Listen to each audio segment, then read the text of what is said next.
여러분 안녕하십니까? 한밤의 기막힌 투자 진행의 김민겸입니다. 우리 한밤의 기막힌 투자 주말 방송은요. 주식 잘 알려주는 동네 백수오빠라는 코너로 진행되고 있습니다. 저희 방송 함께 하시면서 남은 이 5월 전략까지 모두 다 세워가시길 바라겠습니다. 방송하기에 앞서서 먼저 참여 방법부터 알려드릴게요. 지금 화면 보시면 네모난 QR코드 하나 보이실 텐데요. 휴대폰을 꺼내시고 휴대폰에서 기본 카메라 어플리케이션을 실행하신 후에 TV 화면에 가깝게 갖다 대시기만 하시면 바로 입장 가능합니다. 이 방법이 너무 어렵다 하시는 분들은 문자로도 이용 가능한데요. 샵 3989, 샵 3989번으로 주잘백 3글자 보내주시면요. 저희가 10초 안에 웹페이지 링크 하나 보내드립니다. 링크 타고 들어오시면 되는데요. 이렇게 참여해주시는 모든 분들에게 저희가 주식과 파생상품에 관련된 교육 자료, 주식 유망 종목, 거기에 따른 히든 전략까지 모두 세워드리니까요. 지금 빠르게 입장하시면 좋을 것 같습니다.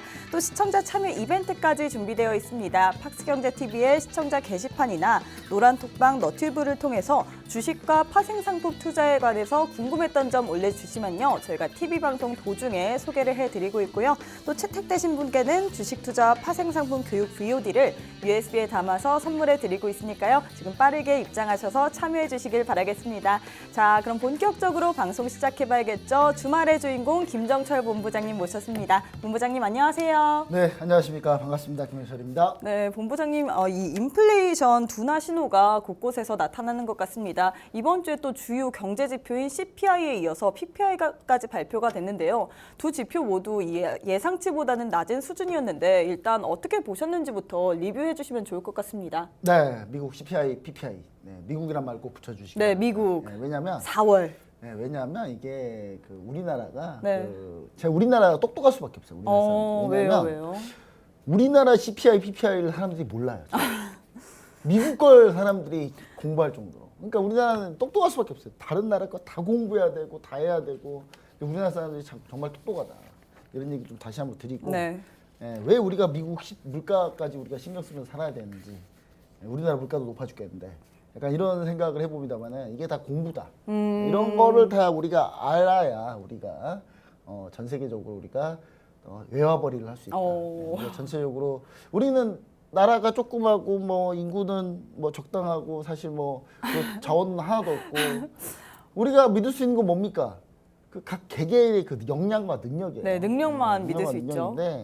우리나라 기본적으로 근데 가지고 있는 자질은 매우 뛰어납니다. 제가 최근에 그 아이브의 장원영 씨 이렇게 또 갑자기 지나가는 거 이렇게 짤로 몇 개를 봤는데 네. 그냥 보고 감탄사가 나오더라고요. 어떻게 이럴 수가 있나? 또 아이브 말고도 르세람핌의 네. 김채원님도 김채원님 최근에 그 자기 그 고등학교 사진이나 중학교 사진이 나왔는데 야 보면서 저 보고 한 20분 감상했어요. 20분이나요? 네. 그러니까 이 우리나라 각각 개개 비주얼적인 능력도 뛰어나고 네. 그다음에 머리 능력도 뛰어나니까 이제 우리는 이런 것들 다 공부해가지고 제가 봤을 때 이렇게 전사로 금융전사 전 네, 세계의 금융전사로. 금융전사로 좀 커 나갔으면 하는 바람이라서 우리 시청자 여러분도 혹시나 이런 쪽을 좀 공부하고 계시는 분들이라고 하면은 네. 우리 방송과 함께 한번 계속 같이 해보시면 좋을 것 같습니다. 먼저 자 미국 CPI, PPI 한번 리뷰 한번 해보도록 하겠습니다. 자 주식 얘기하는데 왜 쓸데없이 그런 얘기를 하느냐? 근데 다 연관이 돼 있으니까 한 얘기예요. 자 일단 4월 미국 헤드라인 CPI, 헤드라인 CPI라는 거는 뭐냐면 그냥 CPI 원래 CPI를 헤드라인 CPI라고 해요. 네. 그러니까 CPI가 그냥 CPI가 있고 코어 CPI. 그러니까 근원 CPI라고 하죠. 여기 두 가지로 나눠서 보시면 좋을 것 같은데 헤드라인 CPI하고 근원 CPI 차이점 뭐냐면 헤드라인 CPI는 유가와 상품 같은 급등락이 많은 것들을 좀 다 포함하고 있는 내용이고 근원 CPI는 약간 변동성이 큰 것들 제외하고 그 변동성이 낮은 것들만 다시 모아갖고 하는 코어 CPI 이렇게 두 가지로 나뉘는데 일단 미국 헤드라인 CPI가 4.9%, 근원 CPI는 5.5% 상승을 했습니다. 자, 0.1%씩 그러니까 4.9, 5.5가 상승이 됐는데 그 전월비로 따지면은 전월비라는 말을 제가 빼냈네요. 제가 전월비로 따지면 원래 5.0, 5.6인데 여기 하나씩 빠진 거예요. 0.1%씩 둔화된 거고 전원비가 아닌데 제가 오탑니다. 제가 빠르게 하느라고. 자 전월비는 0.4% 상승하면서 컨센서스에 부합했습니다. 자 지속적으로 하락했던 에너지 가격이 다시 상승 전환해서 그 부분이 반영된 거를 감안하면 선방한 거 아니냐? 약간 이런 느낌이었어요. 그렇죠. 그래서 미 증시에서 CPI가 딱 발표하고 나서 1시간대 개장했는데 1시간대 개장했는데 그날 나스닥이 갭으로 빵 떴단 말이에요. 근데 그냥 여지없이 쫙 밀어버렸죠. 근데 어떤 이유 때문에? 예. 근데 이제 이 CPI뿐 말고 이제 갑자기 또 미국 공화당하고 민주당하고 부채 협상 안 된다 그래가지고. 근데 여러분 부채 협상 그거는 무조건 돼요. 왜냐하면 그냥 서로 그냥 발목 잡고 있는 거라서. 근데 그때 쭉 밀렸다가 장마판에 그냥 쭉 돌렸어요. 한마디로 그냥 가만히 있었으면 됐어요. 똑같았어요. 그러니까 그런 상태인데 요즘 나스닥 증시가 그래요. 그냥 가만히 있으면 돼요. 가만히 있으면 다시 제자리로 와요. 그러니까 왔다 갔다 막 난리를 치는데 결국 그냥 가만히 있으면 제자리예요. 참 어떻게 보면 재미없는 장세라고 해야 될까요? 이게 뭐. 정답입니다. 재미없는 장세. 우리나라 증시도 보세요. 오늘 제가 녹화하고 있는 오늘 금요일 날 10일인데 장이 거의 안 움직여요. 정말 답답한 지루한 장입니다. 근데 그러면서 야금야금 우리나라 증시 지금 떨어지고 있거든요. 자, 지속적으로 하락했던 에너지 가격의 상승 전환. 이게 지난달 4월 7일 보면 유가가 살짝 올라왔거든요. 자, 그리고 중고차 가격이 갑자기 세게 올라왔어요. 미국의 중고차 가격이 좀 비싸졌고. 근데 우리가 이제 여기서 좀 되게 사람들이 환호했던 부분은 뭐냐면 주거비 그동안 전혀 안 잡히고 있던 잘 안 잡히고 있던 이 주거비가 상승세는 나왔지만 이게 상승폭이 둔화했어요. 이 부분이 이제 주거비도 조만간 잡히겠는데 라는 생각이 지금 들고 있는 거고요. 항공운임료하고 교통서비스 물가도 하락하고 있다. 이렇게 좀 보셔야 될 것 같습니다. 자, 그다음 여기 보시면은 미국 소비자 물가 주요 항목별 기여도를 좀 보시면 좋을 것 같은데 이 검은색이 이게 근원 CPI라고 보시면 될 것 같고 이게 이제 그 헤드라인 CPI인데 헤드라인 CPI 같은 경우는 지금 근원 CPI하고 헤드라인 CPI가 역전됐죠. 지금 역전된 상태가 지금 지속되고 있습니다. 2달째 현재 지속되고 있고요. 이 역전된 상태라는 말은 무슨 뜻이냐? 변동폭이 큰 것들이 많이 영향력이 줄었다는 얘기예요. 그리고 근원 CPI, 그러니까 서비스 물가나 이런 부분들은 크게 안 떨어지고 있다는 얘기인데 이번 달에는 근원 CPI가 그래도 조금 내려왔어요. 헤드라인 CPI는 덜 내려오고. 그러니까 그런 상황이라고 좀 보셔야 될 것 같습니다. 그러니까 다시 지금 역전이 됐다가 재역전하기 위해서 지금 현재 방향을 잡고 있다. 이게 재역전의 정상적인 거니까. 그리고 보시면은 서비스 물가는 여전히 서비스 물가는 쭉 올랐죠. 이 색깔로 보시면 쭉 오르고 있잖아요. 근데 여기서 다운이 안 되고 있다가 약간 좀 다운이 됐죠. 그렇죠? 그리고 상품 물가 보시면 아시겠지만 상품 물가는 점점 많이 내려간 상태고 에너지가 엄청나게 물가 상승할 때 엄청나게 많은 영향을 차지했는데 에너지 물가도 지금 거의 줄은 상태예요. 거의 줄은 상태고 오히려 에너지 물가 마이너스를 현재 기록하고 있을 정도인데 이번 달만 에너지 물가가 조금 영향을 줬다라고 보시면 좋을 것 같습니다. 자, 식품 물가 뭐 이렇게 쭉 나뉘어 있는데 이 표가 눈에 보기 정말 편하더라고요. 제가 만들었냐고요? 제가 만들 리가 없잖아요. 한국투자증권에서 자료를 보내주셨습니다. 항상 감사합니다. 그리고 자 보시면은 미국 CPI 헤드라인 전년비가 4.9, 근원 5.5. 자 이렇게 역전 헤드라인 물가, 그다음 근원 CPI가 이렇게 역전된 상태고 가솔린 중고차 가격이 최근에 상승하고 있고 주거비 상승이 둔화되고 있다. 보시면은 가솔린 가격이 석유 가격이죠. 석유 가격이 지금 현재 상승세가 둔화되고 있다가 지금 다시 지금 튀어오르는 상태고요. 이게 4월 달 거예요. 4월 달 거. 그다음 중고차도 쭉 밀렸다가 이번에 쫙 올라와서 요 두 개가 이제 물가를 좀 견인했고 물가가 지금 높으면 안 좋은 거잖아요 결국은. 이렇게 견인했고 그 다음에 주거비 쪽 임대료 쪽이 살짝 둔화됐다. 이 부분에서 약간 어느 정도 좀 희망을 좀 찾고 있다. 이렇게 좀 보시면 좋을 것 같습니다. 근데 지수는 그럼 왜 안 가냐? CPI랑 PPI가 이렇게 안정적으로 돌아가고 있는데 PPI 공급자 물가 지수는요 더 많이 떨어졌어요. 더 많이 떨어졌는데 그럼 공급자 물가 지수가 향후 2~3개월 내에 순차적으로 소비자 물가에 반영을 하니까 그렇게 되면은 추후에는 그 물가가 좀 잡히는 거 아니냐라는 생각을 할 수 있겠죠. 근데 그러면 지수가 올라야 돼. 그럼 지수는 왜 안 오르느냐? 미 국채 금리가 변화가 없습니다. 이 말은 무슨 말이다? 미 연준이 금리를 내릴 생각을 해야 된다는 거예요. 근데 자 보시면은 지금 현재 금리를 올릴 만큼 다 올렸고 이제 마지막까지 다 올렸단 말이에요. 근데 여기서 이제 그런 금리를 한동안 이걸로 동결해서 쭉 갈 가능성이 높다라는 의미의 반증이죠. 그러면 지수도 크게 안 움직이는 거죠. 근데 여기서 만약에 미 연준이 빠르게 피봇을 전환한다. 금리를 한번 내려준다. 그러면 이제 그때 반응이 오겠죠, 지수가. 그러면 그 모멘텀이 필요한 거예요. 다음에는. 그리고 금리가 내려가야만 증시의 추가 상승이 우리가 가능하다라는 얘기를 다시 한번 드립니다. 코스피 보시면 아시겠지만 사실 한번 튀어오르고 이건 오버슈팅이라고 보셔야 될 것 같아요. 그냥 오버슈팅 한번 튀어오르고 다시 제자리고요. S&P 500도 마찬가지지만 S&P 500은 전고점에서 계속 지금 머물고 있는 상태예요. 그러니까 우리가 지금 출발 시점은 2022년 8월에 동일하다고 출발했을 때 이렇게 비교가 딱 되는데 이 비교 차트도 상당히 좀 잘 만들지 않았나라는 생각을 해보면서 이건 제가 만든 게 아닙니다. 근데 어디 주권사인지 까먹었어요. 제가. 네? 죄송합니다. 감사를 제대로 하여튼, 목표하겠네요. 제가 여기 출처 꼭 다시 한번 정해서 올려놓도록 하겠습니다. 지금 보시면은 이런 상태에 있는 상태이기 때문에 우리 시청자 여러분들이 앞으로의 증시 같은 경우는 현재 변동성은 축소된 상태에서 움직일 가능성이 높다. 그럼 여기서 우리가 투자 전략을 하나 세워볼 수 있겠죠. 이렇게 변동성이 축소가 되면은 결국은 뭐가 문제가 되냐면 이제 상승 탄력도 없고 하락하는 낙폭도 적은 상태에서 네. 변동성이 이게 완전히 줄은 상태잖아요. 그러면 이제 개별주 플레이밖에 할 만한 게 없어요. 그래서 이제 최근에 올라온 게 다 개별주 플레이. 네. 최근에 뭐 농산물 사료 관련주들 급등에 나온 거 사실 농산물 가격은 떨어졌거든요. 네. 이번 주에 또 떨어졌어요. 근데 농산물 가격 농산물 관련 곡물 관련주 오르고 갑자기 있고. 튀어 올랐죠. 네, 그리고 구제역 발생하니까 또 구제역 관련주도 우르르 다 오르고. 그러니까 그런 식으로 약간 개별 테마주 장세이기 때문에 나는 이 개별 테마주에 조금 좀 잘 못하겠다 하시는 분들은 이번 기회에 좀 쉬세요. 예, 저 좀 쉬는 것도 저는 답이라고 봅니다. 제가 보면은 제가 여러분들 4월 달에 수익 실업 다 얘기 드렸잖아요. 네. 4월 달 수익 실업 저희 지금 현금만 지금 50% 현금 비중을 지금 50% 갖고 확대하겠다고. 있는데 지금은 그냥 거의 다트로 한 10종목 돌려서 쏴도 아무거나 할 수 있어요, 저희는. 그러니까 현금이 많은 상태고 수익을 많이 확보한 상태에서 가만히 있었는데 지수가 또 빠져줬어요. 그러니까 저희는 지금 너무 재밌어요, 장이. 너무 재밌고 우리 시청자 여러분들한테 제가 노란통 메시지 오픈 채팅방 그러니까 나는 재미없는데요. 그러니까 노란통 메시지 오픈 채팅방 안 들어와서 그래요. 아. 들어오신 분들은 장중에 다 자요, 그냥.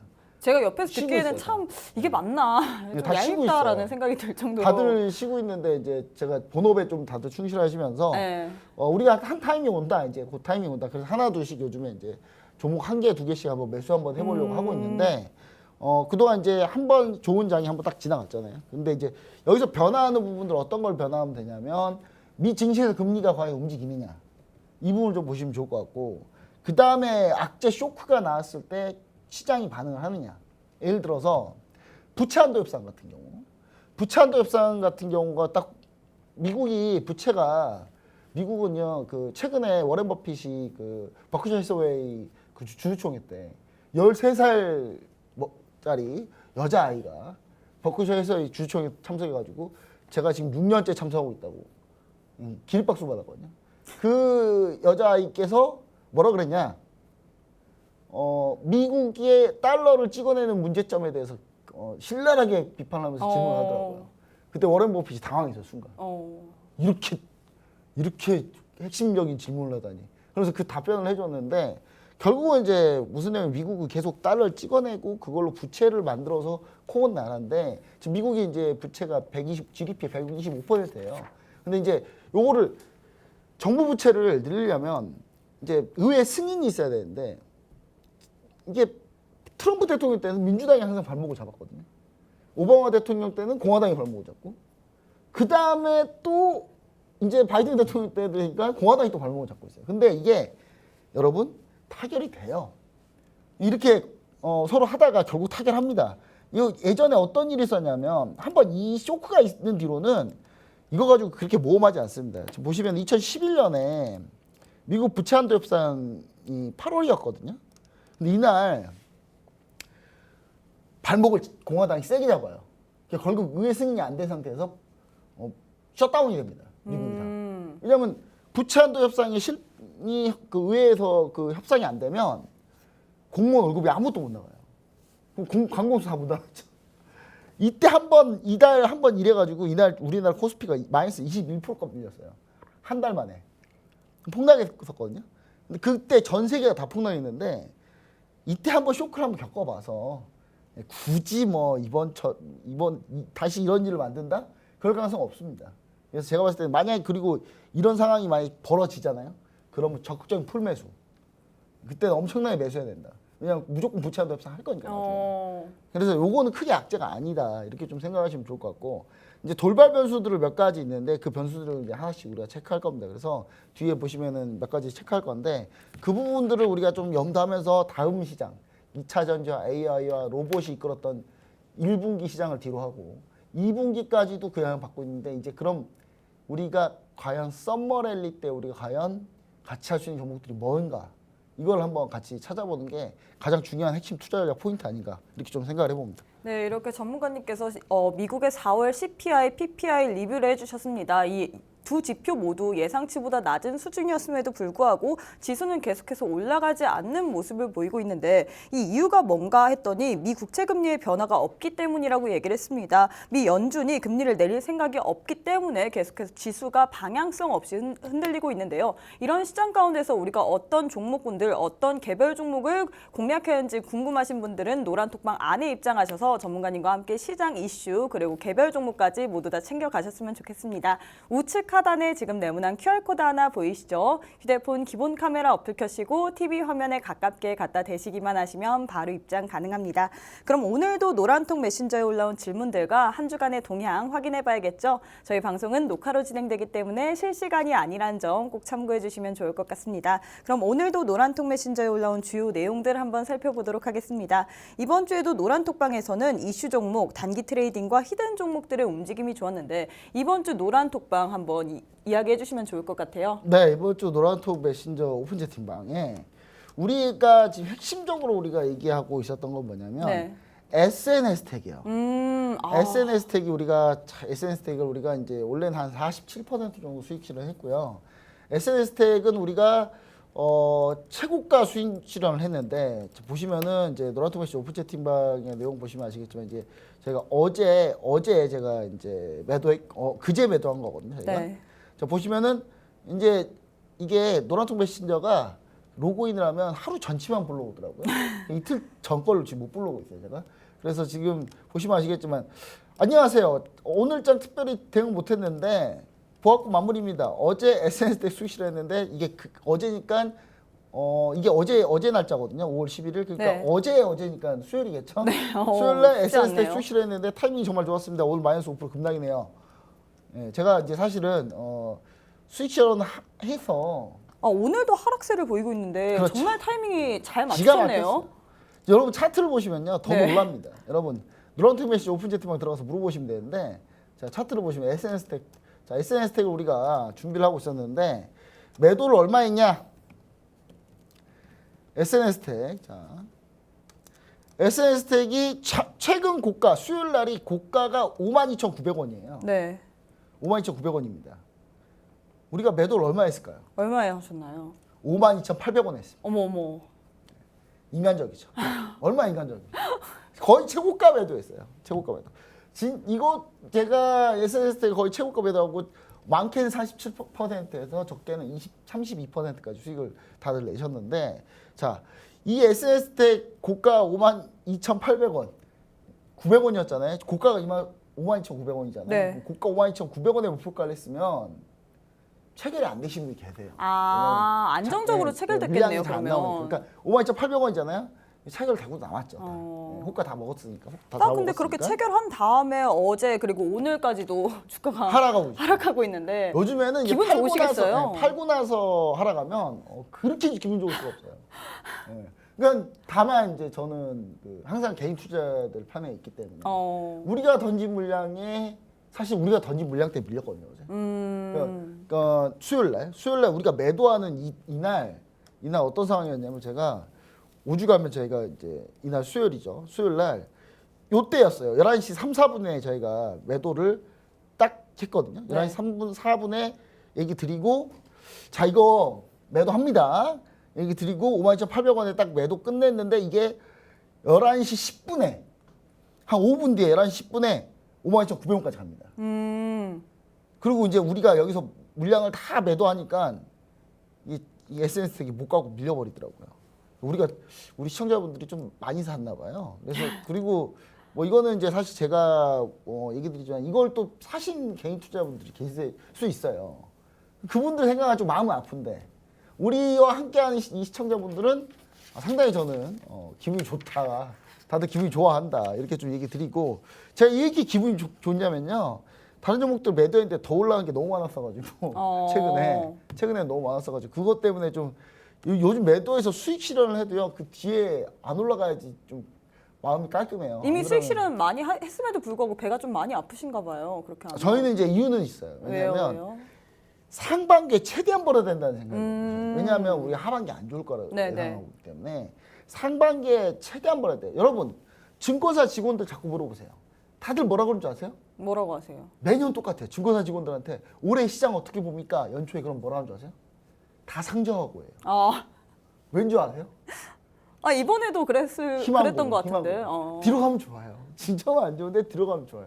올해 증권사에서 다 뭐라 그랬냐? 다 상저하고 뭐라 그랬어요. 그래서 저희 한밤의 기막힌 투자 방송에서 전문가님께서는 이거 반대로 생각하면 된다. 상고하잖아. 이렇게 하셨는데. 상고하잖아. 네, 분명히 들었잖아요. 상고하자. 네. 저 올라갔잖아요. 2분기 때. 1분기 올라갔잖아요. 2분기까지 올라갔잖아요. 자, 이제 하나 저 생각하고 있기 때문에 저는 그래서 이제 지금부터 이제 최대한 상반기 때 수익률 많이 올려놔야 된다라는 그 생각 때문에 조금은 이제 저희가 수익이 많이 났음에도 불구하고 추가로 더 올라가면 못내 아쉬웠는데 이제 지금부터는 이제 우리가 방어적인 포트를 많이 짜고 있고 많이 준비하고 있으니까 시청자 여러분 반드시 노란통에서 참여하시면 좋을 것 같고요. 자 보시면은 하이브도 우리가 30만 원에 수익 실현했거든요. 네. 여기 보시면 하이브 30만 원 모두 매도입니다. 30만 원 지금 현재 28만 원까지 밀렸어요. 네. 그리고 OCI 딱 매도하니까 거래정지 수익 실현하니까 거래정지 24% 수익 하이브 최하 20% 수익. 네. 자, 그 다음에 솔레엠도 수익 실현하고 나서 전부 다 매도하니까 쭉 밀렸어요. 네, 그래서 지금 최근에 솔레엠 차트도 뭐 이렇고요. 솔레엠은 실적 유망주라고 제가 얘기 드렸던 종목인데 솔레엠 딱 수익 실현하고 그냥 바로 급락. 밀렸네요. 그 다음에 OCI는 수익 실현하고 거래정지. 거래정지. 거래정지. 현재 4월 26일 날 거래정지 되고 아직까지 풀리지 않고 있습니다. 자, 그 다음에 이건 기업 분할 때문에 거래정지예요. 그리고 또 뭐가 이제 또 하이브. 네. 근데 하이브는 재접근할 건데 좀 더 밀려주지. 그새 또 지금 올라고 좀 반등하려고 하고 있어요. 그래서 확실히 엔터가 좀 대세다. 이렇게 좀 얘기 좀 드리면서 자 우리 시청자 여러분들 항상 이렇게 수익을 좀 잘 내고 있으니까 시청자 여러분 반드시 함께 하셔서 이거 다 같이 함께 했으면 좋겠어요. 그래서 남은 기간 때 앞으로 이제 수익이 얼마나 나는 것도 중요하지만 여러분 장이 안 좋을 때 얼마나 손실을 우리가 덜 보느냐도 엄청나게 중요해요. 그래서 항상 비중 관리 철저하게 저희가 하고 있으니까 여러분들이 나는 종목 수익률은 어느 정도 나오는데 항상 비중 관리가 좀 안 된다 하신 분들은 반드시 노란통 메시지 오픈 채팅방에서 비중 관리 어떻게 하는지 제가 전략을 다 설명해 드릴 거니까 이 부분들 한번 노하우를 한번 얻어가셨으면 좋을 것 같습니다. 네, 종목 수익률뿐만 아니라 비중 관리 어떻게 하는지까지 알고 싶다 하시는 분들 노란톡방 안에 입장하셔서 우리 전문가님의 코멘트 받으시길 바랄 텐데요. 우측 하단에 지금 네모난 QR코드 하나 보이시죠? 휴대폰 기본 카메라 어플 켜시고 TV 화면에 가깝게 갖다 대시기만 하시면 바로 입장 가능합니다. 그럼 저희는 잠시 쉬었다가 오도록 하겠습니다.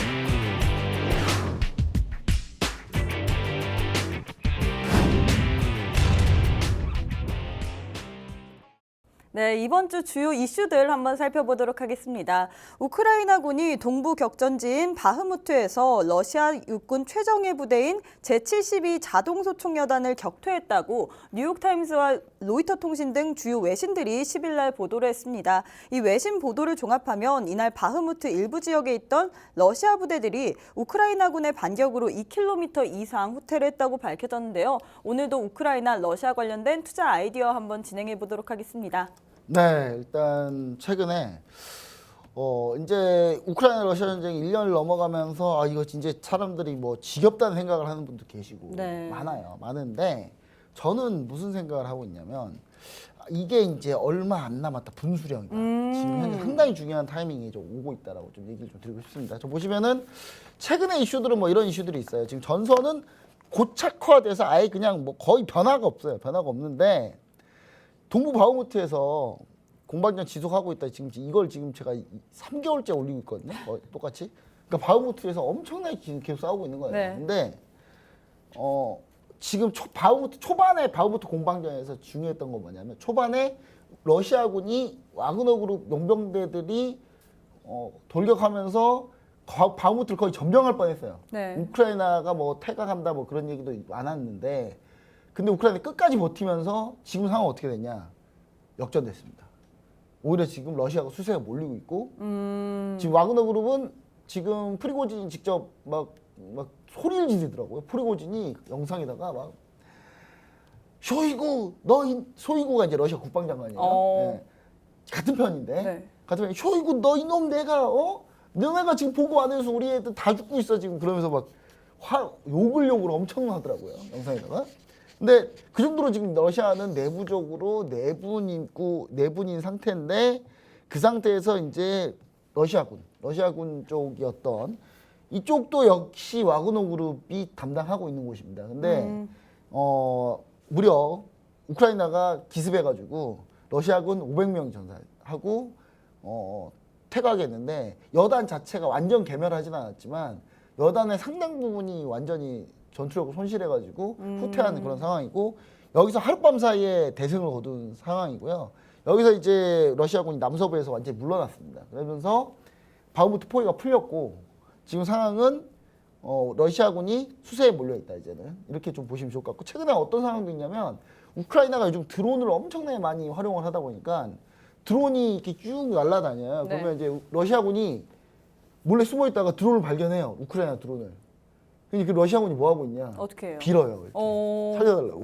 그럼 어떻게 해요? 드론이? 그거 뒤는 얘기하지 않겠습니다. 네, 알겠습니다. 뒤 영상 한번 확인해 보세요. 이거 그 너튜브에 많이 올라와 있거든요. 자 그리고 우크라이나 대반격이 5월 중하순으로 곧 시작할 걸로 판단합니다. 그러니까 우크라이나 대반격 시점이 5월 중하순인데 지금 우크라이나가 장갑차 1,500대, 전차 약 300대를 현재 집결시켜 놓고 있어요. 어디를 칠지는 모릅니다. 지금 어디를 칠지 모르는데 원래 계획은 뭐였냐면요. 이 자포리자 멜리토폴을 자르는 거였어요. 근데 미국의 일병이 이 전략을 모두 유출해가지고 인터넷에 올리는 바람에 네. 이게 다 노출돼가지고 이런 전략은 아마 쓰지 않을 가능성이 좀 높고요. 어디로 갈지는 아직 정해진 바는 없습니다. 근데 대공세는 준비하고 있고 현재 우크라이나 젤렌스키 대통령이 각 전투에 투입될 여단들을 전부 다 돌면서 지금 현재 사열받고 있어요. 이게 무슨 말이냐면 마지막 사열하는 거예요. 딱 사람이 그때부터 시작이에요. 네. 다 끝나면. 자, 그래서 이게 5월 20일쯤이다 뭐 이런 얘기가 있어요, 지금. 자, 근데 이게 대단히 큰 분수령이라고 보는 게 여기서 우크라이나가 만약에 성과를 못 내잖아요. 유럽이나 미국이 더 이상 도와주기 쉽지 않습니다. 그러니까 우크라이나를 도와주려면 우크라이나가 스스로 성과를 내야 돼요. 소모전만 해가지고 답이 없으니까. 네. 그러니까 서방이나 미국 같은 경우도 우크라이나가 이번 반격에서 어느 정도 성과가 꽤 많이 나와야 돼요. 적당히 나거나 러시아가 반격을 막아버리면 이때는 제가 봤을 때는 휴전 협상 들어간다고 보시면 돼요. 이제 더 이상 동력이 좀 떨어지는 거죠. 그리고 이번 대반격이 중요한 본수령이다. 그래서 러시아도 그럼 가만히 있냐? 러시아도 지금 모든 예상되는 경로에다가 3중, 4중으로 방어막 치고 있어요. 그래서 영국의 그 주요 언론들, BBC나 이런 데서는 우크라이나가 이번 공세에 실패할 가능성이 높다. 아, 그래요? 왜냐하면 러시아가 3중, 4중으로 지금 너무 준비를 많이 해놔서 그러니까 시간을 너무 많이 줬잖아요. 그러니까 반격을 할 건데 반격하기 전에 러시아가 반격하겠다고 한 지 한 3, 4개월이 지난 상태이니까 그 사이에 참호하고 진집하고 다 했단 말이에요. 그러니까 사실상 막을 가능성이 높지 않을까. 그러면 여러분 이게 왜 이렇게 그게 중요한가요? 중요하죠. 종목이 달라져요. 이렇게 되면. 올라가는 종목이 달라지는 거예요. 그러니까 관련주들이 바뀌는 거예요. 그럼 어떤 종목을 우리가 또 유심하게 봐야 될까요? 재건 관련주죠. 아, 재건이요? 왜냐하면 종전 협상을 할 가능성이 높으니까. 근데 우크라이나가 여기서 원사이드하게 이겨도 종전 협상할 가능성이 좀 있어요.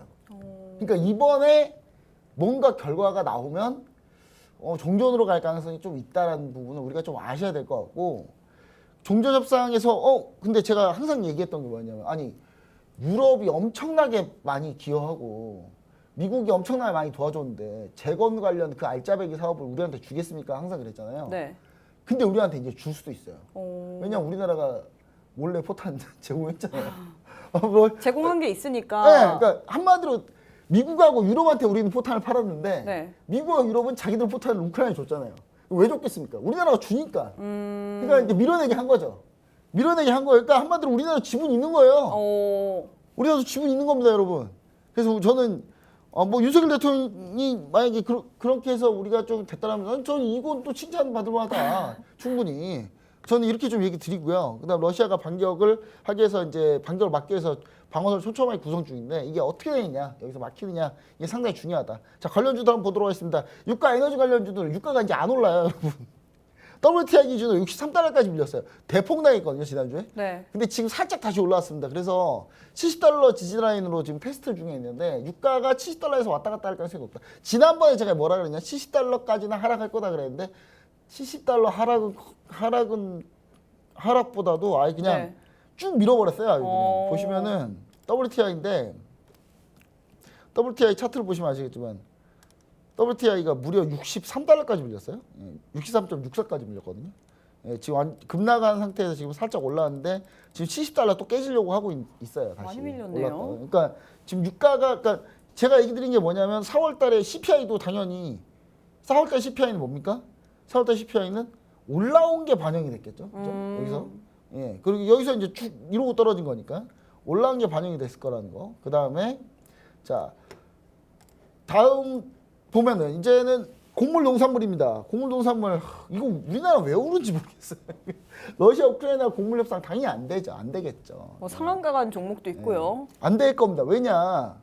아니 지금 대반격 직전인데 그 이날 또 사건도 있었어요. 그 러시아가 이제 그 대표단이 와가지고 얘기하고 있는데 우크라이나 한 분이 우크라이나 국기를 들고 막 뭐라고 했나 봐요. 러시아 대표단한테 곡물 협상하러 온 대표단한테 뭐라 했나 봐요. 그러니까 러시아 대표단이 화나가지고 우크라이나 국기를 뺏었어요. 그 뺏는 거 보고 우크라이나 의원이 그냥 주먹으로 러시아 대표단을 때려버렸어요. 그러면서 이제 협상 완전히 결렬났거든요. 근데 곡물가는 지금 떨어지고 있어요, 여러분 지금. 근데 관련주들은 엄청나게 올랐습니다. 보시면은 한탑 올라왔죠. 올라왔다 떨어진 거예요, 여러분. 올라왔다가 주 초에 올라왔다가 지금 밀리고 있죠. 그냥 제가 여러분 그래서 하지 말라는 거예요. 왜냐면 실제로 곡물가가 안 오르고 있기 때문에. 그리고 만약에 한탑 뒤늦게 들어가셨으면 지금 지옥이에요, 지금. 지옥으로 빠졌겠죠, 그렇죠? 그리고 뭐 신성홀딩스, 네. 마찬가지로 올라왔다가 지금 오늘 쭉 밀리고 있잖아요. 그리고 그렇네요. 팝스토리.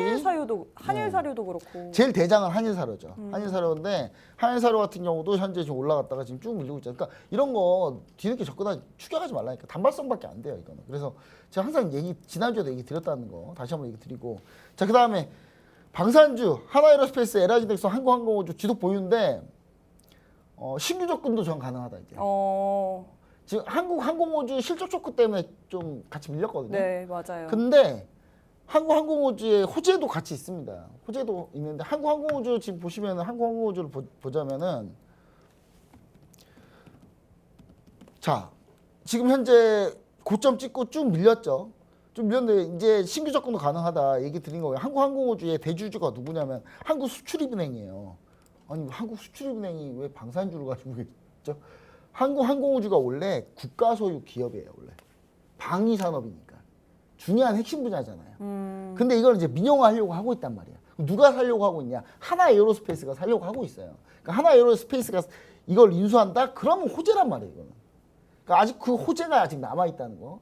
두 번째는 뭐냐면 한국항공우주가 지금 최근 개발하고 있는 KF-21 보라매 전투기, 이 차세대 전투기인데 이 보라매 전투기가 현재 워낙에 지금 곧 실전 투입도 가능할 정도로 지금 현재 테스트가 빠르게 진행되고 있거든요. 네. 이거 여러분 제가 이 방송에서 내내 여러 번 얘기하고 있는데 막 이 중국이랑 일본들이 저주를 엄청 퍼붓었어요. 중국, 일본 네티즌들이 야 무슨 이게 전투기냐, 저거 날 수나 있겠냐. 근데 날았어요. 저 날아가지고 착륙이나 가능하겠냐? 착륙도 해요? 저 날아가지고 미사일이라도 쏠 수 있겠어? 미사일도 샀어요. 지금 다 했어요, 다 한 상태. 그러니까 중국, 일본 다 티인데 지금 부들부들 하고 있거든요. 저거 지금 분명히 저거 미국한테 몰래 받아가지고 한 거다. 이제 말도 안 되는 소리 또 하고 있어요, 또. 근데 심지어 인도네시아랑 이거 같이 개발하기로 했는데 인도네시아가 돈을 입금을 안 했거든요, 계속. 입금을 원래 선입금해야 되는데 선입금 안 하고 있거든요. 안 하는 상태인데 이번에 입금했어요. 인도네시아도 돌아가는 분위기 보니까 왠지 될 것 같거든요, 이게. 그리고 여기 폴란드도 야, 우리도 참여하면 안 될까?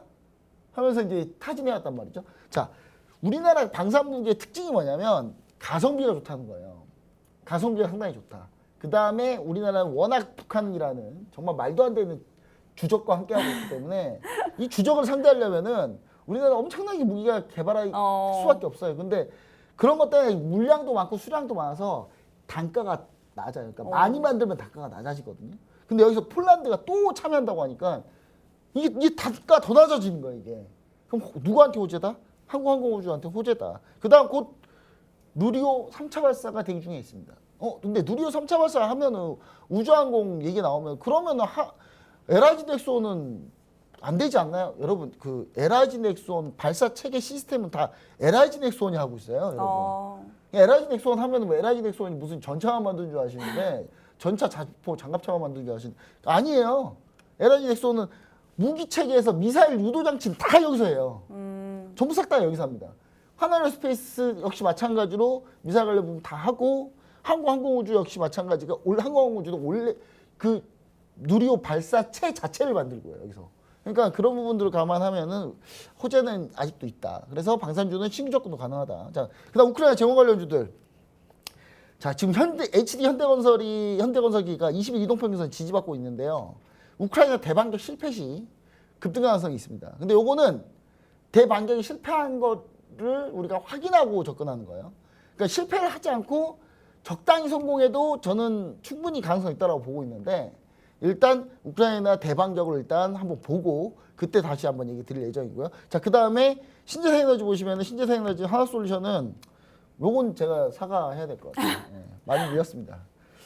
지금 현재 노란토비시 오픈 채팅방에서 몇 없는 손실 때문에 속속이는 몇 없는 종목 중에 하나예요. 근데 하나솔루션 바닥 따지게 하고 있다. 저는 이렇게 보고 있고 차라리 풍력 가자 그냥. 여러분 CS윈드. 자, 만약에 내가 신재생에너지 관련주가 없다 하시면 CS윈드를 좀 보시면 좋은데 차트를 한번 보실게요.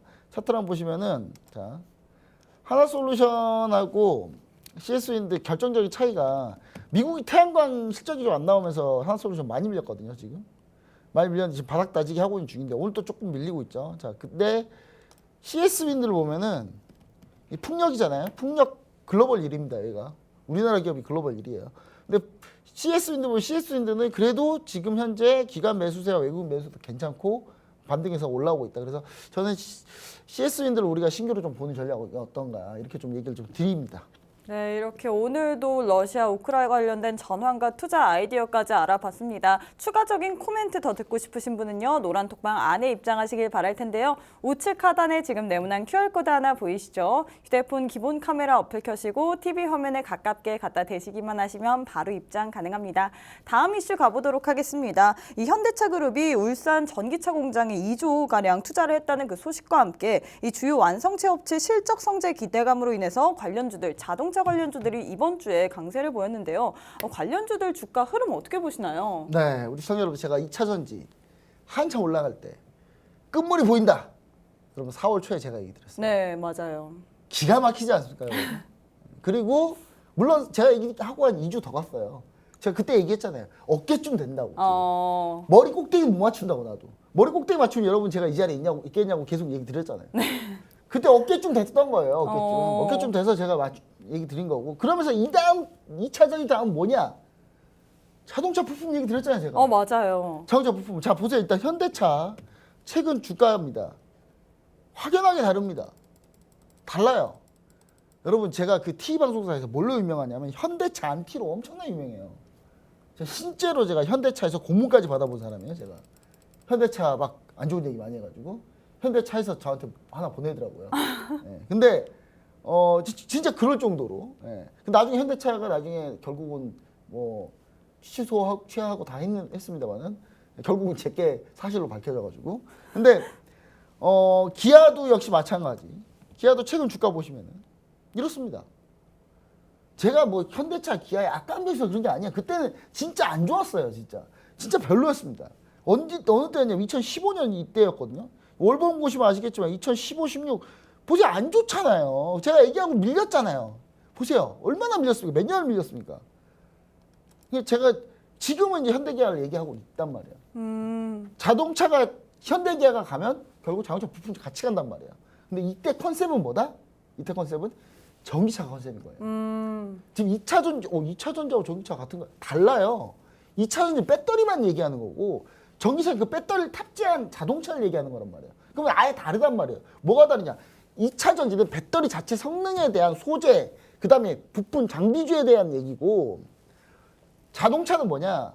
그럼 이 배터리가 탑재한 이 자동차를 만들 때 경량화, 차량 경량화에 대한 컨셉, 그 다음에 전기를 덜 잡아먹는 효율적인 컨셉. 왜냐면 배터리 전체가 한계가 있는데 주행에 필요한 전기를 쓰는 것도 모자라는데 다른 일도 공조기 같은 게 대표적인 거예요. 에어컨 전기 많이 먹잖아요. 그렇죠. 근데 이 에어컨 같은 경우는 전기를 효율적으로 쓸 수 있는 에어컨들이 나온다는 것 자체가 결국은 전기차 관련주라는 얘기예요. 그리고 차량 경량화, 소재가 경량화돼. 가벼우면 배터리가 너무 무거워요, 사실. 배터리가 진짜 요즘 여러분 어떤 상황이냐면요. 전기차가 보급률이 50%가 넘어가잖아요. 그러면 건물 다시 지어야 돼요. 왠지 아세요? 왜요? 주차장에 올리잖아요. 주차장 무게가 못 이겨요. 오. 배터리 무게가 워낙 무겁기 때문에. 그러니까 지금 현재 주차장들 규격으로 따지면은 전기차가 절반 이상 넘어가기 시작하면 그때부터는 일부 건물은 차가 못 올라가요. 올라갈 수 없습니다. 왜냐하면 균열이 나요. 이게 그러니까 너무 무거워서요? 원래 전기차 배터리가 무거워요. 여러분 배터리가 엄청 무겁단 말이에요.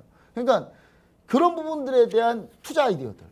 이런 거 결국 건물 다시 따져야 되면 뭐 어떻게 해야 돼요? 때려 부수고 다시 져야 되겠죠? 예. 네. 그런 것들 다 준비되어 있어요. 저는 스텝별로 다 준비되어 있단 말이에요, 여러분. 근데 지금 스텝은 뭐다? 제가 자동차 부품이라 얘기 드렸잖아요. 자, 자동차 부품을 쭉 보시면은, 자동차 부품 보면 현대차가 최근에 투자 발표한 게 한 10조 원 돼요. 네. 울산, 그다음 미국, 인도까지 하면 거의 10조 원 되거든요, 거의. 근데 기존 글로벌 자동차 그룹들은 더 이상 내연기관에 투자하지 않습니다. 근데 여기서 우리가 고무적이었던 건 뭐냐면 기아차의 전기차 부분만 얘기 드립니다. 이 전체 영업이익률이 아니라 기아차 전기차 영업이익률이 12.1%가 나왔어요. 이거는 테슬라보다도 높아요. 그러니까 현대차 기아가 정말 낮은 대당 원가율을 현재 유지하고 있습니다. 대당 원가율이 상당히 낮아요. 그러니까 현대차 기아가 가끔 그런 얘기가 있어요. 저는 그 부분은 좀 생각에 동의해요. 그러니까 뭐요? 현대차 기아 노조가 너무 강성인 건 저 동의합니다. 그것 때문에 비용 올라가는 것도 저 동의해요. 솔직한 얘기로 유튜브 보면서 졸업한 유튜브 너튜브 보면서요. 네. 조립해요. 그럼 단차가 안 생기겠냐고요. 미국에서 상상도 못할 일입니다, 여러분. 우리나라 한때 문제가 됐던 게 현대차 기아 직원들이 생산라인 직원들이 딴짓하면서 조립하다가 뭐 단차나고 이런 게 너무 많았어요. 근데 이게 지금 많이 개선됐다. 이것도 많이 개선됐다 지금 현재. 하도 이제 우리 시청자분들이 제보를 많이 해가지고. 네. 자, 그 다음에 그래서 이제 낮은 대당 원가율을 잘 유지하고 있고 자동차 부품 밸류체인 등에 우리가 지금 관심이 필요한데 그럼 뭘 봐야 되느냐? 자, 현대기아. 자, 신규 공장 증설하면은 현대기아는 사실상 로봇 관련주라고 보셔야 돼요. 그러니까 자동화된 모든 부품들은 모두 다 자동화되는 모든 공장 라인은 현대기아에서 만들거든요. 근데 현대기아 지금 주가가 현재 지금 올라오려고 지금 약간 폼을 잡고 있는 그런 상황이에요. 자, 그다음 공장이 신규 증설한다? 그러면 로봇들을 들어가면 로봇에 무조건 들어가는 감속기. 그다음에 전기차는 모터가 돌아가잖아요. 모터. 이런 거 SPG가 반드시 다 수혜를 볼 수밖에 없다. 그다음 한올 시스템 공조기가 상당히 중요합니다. 왜냐하면 공조기가 뭐냐면 그 차 타면요 에어컨 틀고 그 누르는 그 박스가 전체가 그게 다 공조기예요. 네. 그 차 아시잖아요, 차 운전해 보시면. 그렇죠. 그게 상당히 전기니까 상당히 많이 작업거든요. 그러니까 공조기의 성능이 어떠냐에 따라서 전체 자동차의 주행거리가 달라져요. 지금 현 전기차는 그런 상황입니다. 그래서 한올 시스템이 정말 무거운 종목이거든요. 이 종목 잘 안 가요, 잘. 왜냐하면 덩치가 엄청 크거든요, 이게. 이 회사가 원래는 전 세계 3대 공조 회사예요. 원래는 우리나라 회사가 아니었어요. 이 회사가. 원래 비스테온이라는 해외에서 이 회사를 인수했는데 지금은 이제 우리나라 회사 바뀌긴 했습니다만은 이 한원 시스템이라는 이 종목인데요. 이 보시면은 지금 한엔 코토홀딩스가 지금 현재 지분 50% 갖고 있잖아요. 한마디로 상당히 해외에서 이 기업을 샀을 정도니까 그만큼 좋은 회사라는 거죠. 근데 이제 이 회사 같은 경우 원래 안 움직이는 회사거든요. 정말 안 움직여요. 네. 한 번 움직이면 그냥 한 번 움직이고 그냥 누워요. 그리고 이 회사 보시면 아시겠지만 장장 몇 년째 떨어지고 있었어요. 근데 이 회사가 지금 이번에 골든 크로스가 났습니다. 이번에. 돌파했죠. 박스권 지금 돌파했어요. 지금. 네. 돌파했으면 안 차가고 있는 상태고. 자, 그 현대위아도 한번 차트를 볼게요. 현대위아. 자, 현대위아도 마찬가지 한 번 올라왔다가 지금 밀리긴 했습니다. 지금 다시 지금 반등 이렇게 중에 살짝. 있는데 최근에 보시면은 외국인 기관 수급이 다시 들어오고 있어요. 지금. 그래서 지금 한번 타이밍 봐야 된다는 거고요. 자, 그 다음에 SL. 자, 이거는 노란통 메시지 오퍼치트만 현재 우리가 지금 공략하고 있는 종목입니다. SL 헤드램프. SL하면 그냥 헤드램프예요, 무조건. SL 헤드램프인데 현대기아차뿐만 아니라 여기는 GM하고 포드도 납품해요. 그러니까 한마디로 GM 포드 물량도 있기 때문에 미국 전기차가 많이 팔려도 결국은 SL이 수혜본다. 그 헤드라이트 헤드램프가요. 전기를 많이 먹을까요? 많이 먹습니다. 그것도 많이 먹어요. 이것도 결국 많이 전기차 먹네요, 다. 관련주, 전기차 관련주예요. 이것도. 그리고 자, 성호하이텍 최근에 급등 중인 성호하이텍 보면은 현대차 범퍼레일을 거의 독점인데 여기서. 근데 철판을 다루는 자체 부품사이고 차량 경량화 트렌드에 맞춰서 이 철판을 다루다 보니까 차량을 경량화시키려면 기존의 무거운 철을 쓰는 게 아니라 알루미늄 또는 탄소섬유, 유리섬유로 가볍게 만들어야 되겠죠. 그리고 최근에는 성호하이텍이 2차 전지 배터리 케이스 사업까지 진출했어요. 그리고 실제로 수주도 받았습니다. 지금 현재. 그래서 이 종목도 우리가 좀 볼만하다. 자, 보시면은 성호하이텍 현재 오늘 시세가 한번 났다가 오늘 윗꼬리 달고 밀렸죠. 그래서 지금 당장 공략하기보다는 일단 한번 조정 한번 보고 그때 재차 공략할 수 있다. 그 다음에 SL 현재 노란토베시지 오픈 채팅방에서 우리가 공략 중인 종목인데 SL 같은 경우도 기간 순매수가 최근에 아주 괜찮습니다. 그래서 현재 돌아 나오고 있다. 여기 돌파하면 여러분 뭐예요? 쏘는 거예요. 여기만 돌파하면 쏩니다. 여기만 돌파하면 쏠 수 있다. 그 다음에 자, 그 다음 보시면은 히든 종목입니다. 이제 자, 이 회사는 도어 네. 트림하고 범퍼, 헤드라이너 내외장재 전문인데 현대기아차 수주가 매출이 90%예요. 요게 단점이에요. 이 회사는. 왜요? 현대기아차에 너무 집중돼 있어.